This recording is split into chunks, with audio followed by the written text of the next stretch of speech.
So my friend is getting married and I couldn't figure out what to buy her. And I thought, what does every bride want? It's throwing projectiles, obviously. So I thought long and hard, what can I get someone that's gonna be most likely throwing indoors? What does the less damage and is the least loudest? And I thought spikes.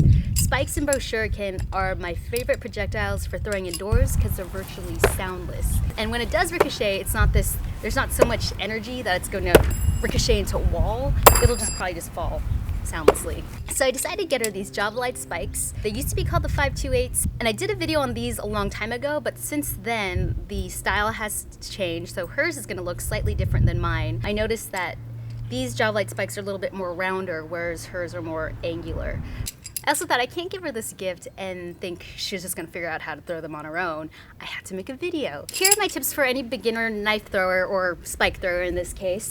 Number one, safety. I'm okay with a ricochet cutting me or giving me a bruise, but I'm not okay with my eyes getting cut. I have these sunglasses from Pensy, and I really like them because when I look down, I can see the ground. It's that yellow gives me better contrast when I'm picking up knives, and it's dark up here, so it protects me from the sun.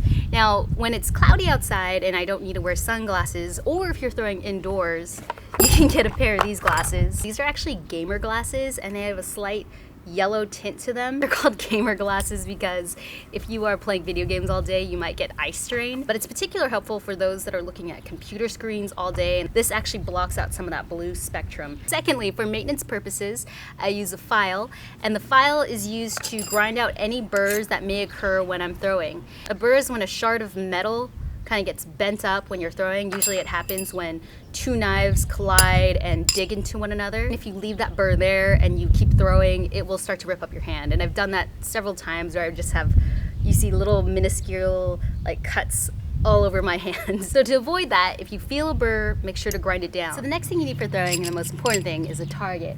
Now you can go for something that's virtually free, like that cardboard box, not the dog.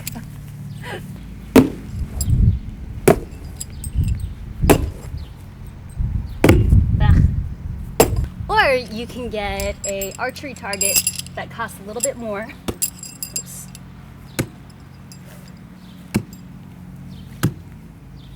You could also, with the spikes in particular, you can use a wooden target. Go! Oh my god, if I could get that, it'd be amazing. I tried.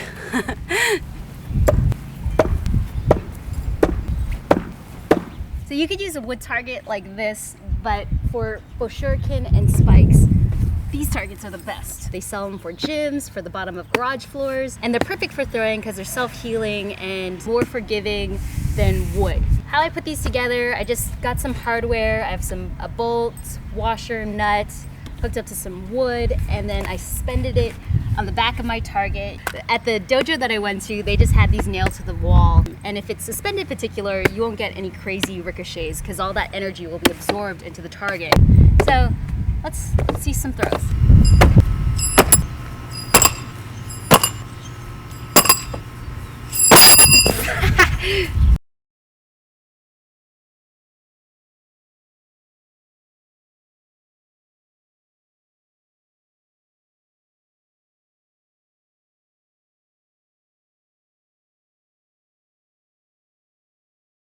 You can put knife throwing into three categories. The first category would be traditional knife throwing, or you could call it rotational knife throwing or spin knife throwing.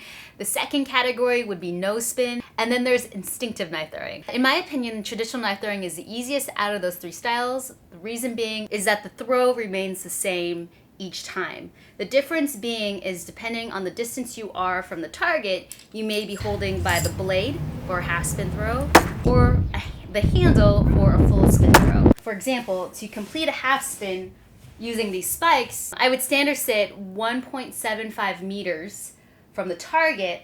I would have to hold from the blade, and my release would occur here. You would let it go here, and for it to complete a half spin, it would go that way. See? Half spin. Like, think of it as half of a clock.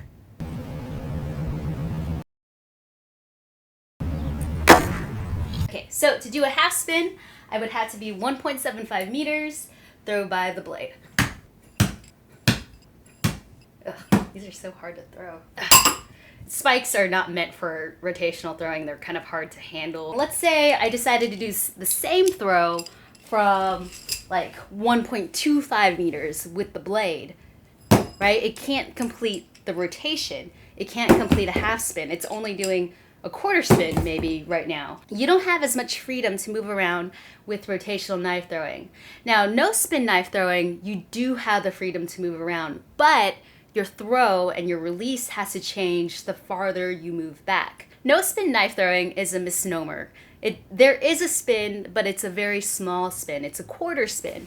So for example, instead of gripping the blade or gripping the knife like this, you would actually just let the knife, or the spike in this case, just rest on your hand like this. What happens is that when you release, right, which is like about right here, the knife is coming out of your hand almost perpendicular to the ground, right? So it comes out pretty much perpendicular to the ground, and when it goes into the target, it hits this way. That's why it's called a quarter spin.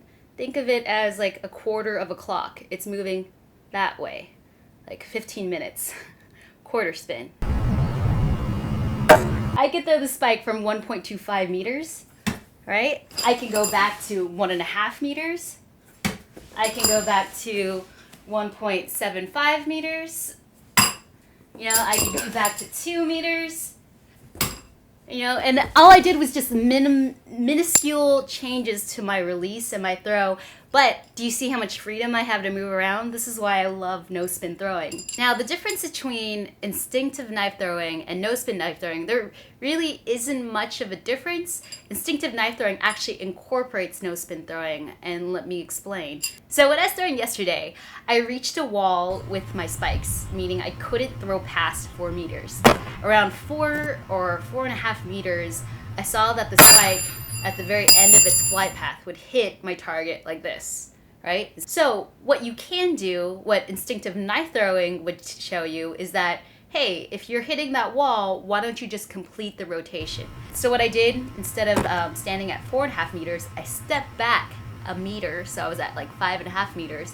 I threw from the blade, which would be considered a half spin, so it released this way, and then stuck in the target like that. Basically, instinctive knife throwing is no spin, but realize you can do a half spin to go when you want to go back farther. So this is my archery target. It's elevated on a stool, so it's my height, and I have my measuring tape to show me my distances. I have 1 meter and 2 meters.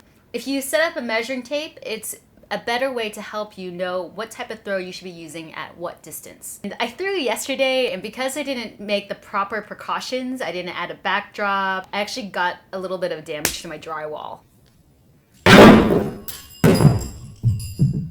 Spikes are great for indoor throwing, but you still need to set up your target in a way that anything that misses your target doesn't get damaged. Right now what I have is this big U-Haul box. If you want something a little prettier, just get a piece of plywood. And don't forget, if you have something like hardwood floors or tile, put something in front of your target, like these rubber mats. These rubber mats do great in just absorbing any of those hits.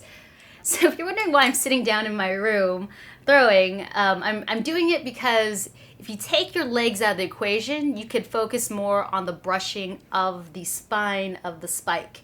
Actually, this is not a bad little setup. I mean, if you just wanted to, you know, like stretch, you know, and throw.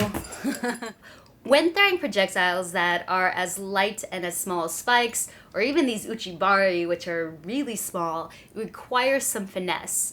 And when I learned how to throw these, it took me about 2 hours of just throwing non-stop. It takes a while, but what it does is it forces you to be hypersensitive to the release and the brushing of the projectile.